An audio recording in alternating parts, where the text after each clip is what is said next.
দীর্ঘ ৩ দশক এক গাঢ় অবিচ্ছিন্ন অন্ধকার গ্রাস করে আছে তার পৃথিবী।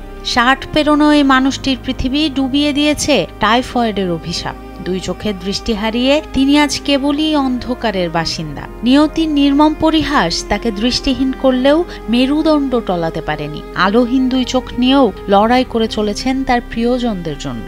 পরিবারের দায় কাঁধে নিয়ে দৃষ্টিহীন এই মানুষটি প্রতিদিন সকাল থেকে রাত পর্যন্ত যুদ্ধ করেন জীবন ধারণের জন্য। শত কষ্টেও কখনো কারো কাছে এক মুহূর্তের জন্য হাত পাতেননি তিনি। Japan Bangladesh joint venture company JBS holdings limited. কারণ তার আত্মমর্যাদা চোখের আলোর চেয়েও বেশি উজ্জ্বল। ঝিনাইদহের শৈলকুপা উপজেলা শহরের কুমার নদীর সেতুর উপরের একটি কর্নার তার জীবন মঞ্চ। এখানেই তিনি ঝাড়ু আর হাত পাখা নিয়ে বসেন, যেন অন্ধকার রাজ্যের এক নিঃসঙ্গ ফেরিওয়ালা। প্রায় ৩ দশক ধরে এই স্থানটি তার বেঁচে থাকার মরিয়া যুদ্ধক্ষেত্র। ক্রেতা আসুক বা না আসুক, পণ্যগুলো তিনি বারবার গুছিয়ে রাখেন পরম মমতায়। স্পর্শের মাধ্যমেই যেন তিনি আলোর অভাব পূরণ করতে চান।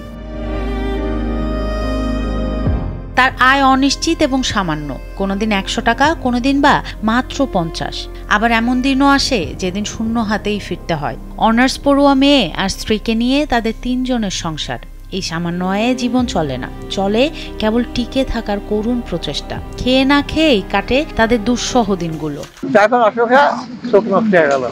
আমি এই সপ্তাহ করে কমা খাই, চলে কোনো রকম ৫০ টাকা হয়, কোনো ১০০ হয়, কোনো ১০০ হয়, কোনো না হয়। আলতাফ হোসেনের এই সংগ্রাম এলাকার মানুষের মুখে মুখে ফেরে। স্থানীয়রাও তার কষ্টের সাক্ষী। স্থানীয়রা বলেন, কখনো কারোর কাছে হাত পাতেননি তিনি, বরং নিজের যতটুকু আছে তাই দিয়ে সৎভাবে জীবনযাপন করেন আলতাফ হোসেন। ১৫ বছর ধরে দেখছি ব্যবসা করে, মানে কারো কাছে ভিক্ষা বা সাহায্য চায় না, যদি কেউ দেয় তাহলে উনি গ্রহণ করে। অন্ধ মানুষ, ভিক্ষা শিক্ষা করে খায় না, ব্যবসা করে খায় বিরোধীর মাথায়।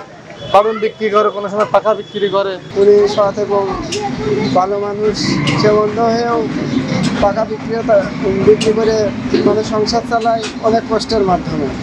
যখন কোনো ক্রেতা আসে না, তখন আলতাফ হোসেন নিস্তব্ধ হয়ে এক কোণে বসে থাকেন। হাতে তখন রোজগারের কোনো সান্ত্বনা থাকে না, থাকে কেবল আল্লাহর নাম জপেন নিঃশব্দ আকুতি।